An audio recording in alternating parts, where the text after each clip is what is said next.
Aloha, jazz lover, wherever you are in the world. It's time for another Jazz Intersection interview. In this segment, we talk to saxophonist, composer, and music educator Ray Blue. He will be speaking to us from his home in New York. Aloha, Ray. How are you this evening there and morning here? How you doing, James? How are you? All right, all right. You sound like you're chipper. You've been to church already? In the church, man. All right, all right. You're a religious person, evidently. So, what religion are you? I'm Episcopalian. I go to AME Church. Okay, okay. Did you have your breakfast berries this morning? I sure did. Right. I'm actually referring to Ray's new CD, Berries and Blues. Tell us how you came up with the title and how you merged the music. Well, the title, last summer, my wife and I had, we've been doing this healthy eating thing, and berries are a very healthy, they're a very good foundation, breakfast foundation. Right. We would have berries and fruit in the morning for breakfast. That's how we started our day, and it felt good, and we knew it was good for us. So it's as simple as that. All right, all right. I have your bio in front of me concerning your Berries and Blues. Could you tell us how we can get the CD? It's out now, right? No, it's actually going to be released on the 1st of March. Oh, okay, all right. We have copies. I do have copies, and we're doing a pre-release sale right now because we're getting it out to radio stations, journalists, etc. But CD can be purchased here.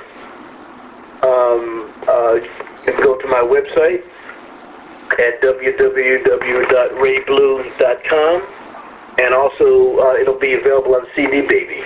Right, and I unfortunately had the pleasure of having Baby Just Tell Me on my podcast at this time.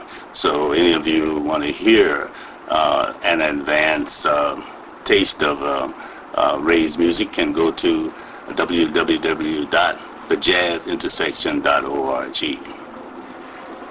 And in here, Ray, you talk about how the story is told by merging jazz, blues, and American folk rhythms.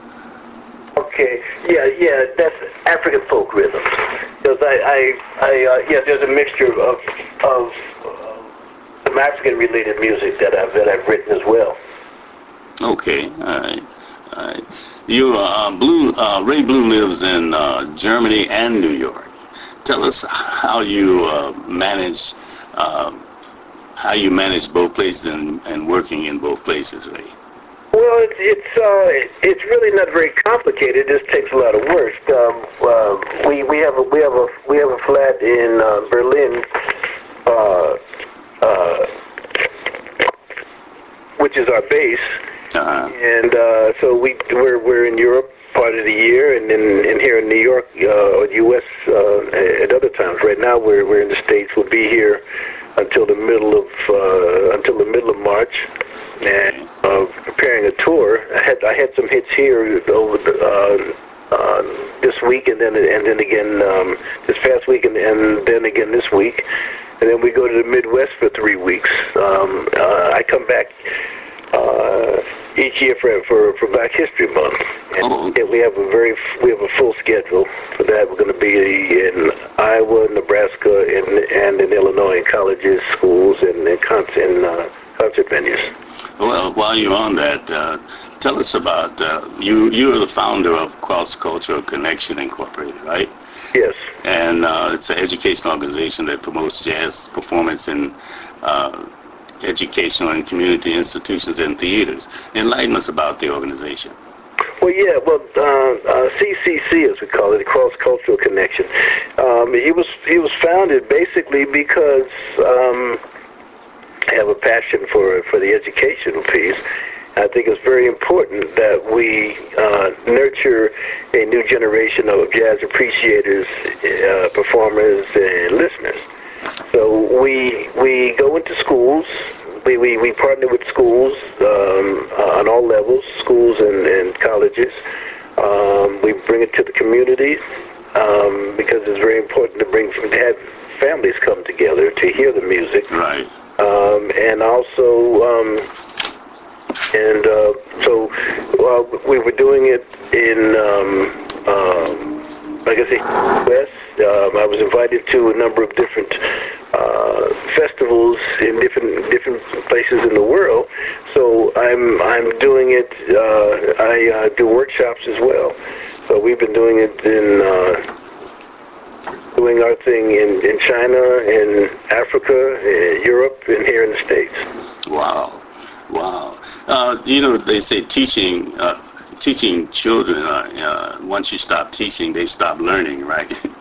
But how, in what grades in Europe and now in the United States, but I don't even know, does a music class begin? Do they have, you know, like intermediate, if they have the music training in the schools, or what? Well, yes. Well, in the U.S., it's different than it was some years ago. When I began, they gave us our instruments. We would, you know. But now, a lot of the music programs have been thinned out, or they've been stopped. And but there are some of the schools that we go to that are magnet schools. There's a particular school I've been going to in Cedar Rapids called the Johnson Performing Arts Magnet School, and that's from kindergarten through 5th grade. Mm-hmm. And there's music with music instruction. There's dance and theater, choir. Mm-hmm. Mm-hmm. Very interesting. Tell me, you know, back in the day, let's say around the 20s and the 30s and 40s, most of the black musicians were going to Europe and playing there as well as living there because they were, I guess, music was more appreciated and they could get more work. What is the difference in this day and age now in the state of affairs for musicians in Europe and the USA?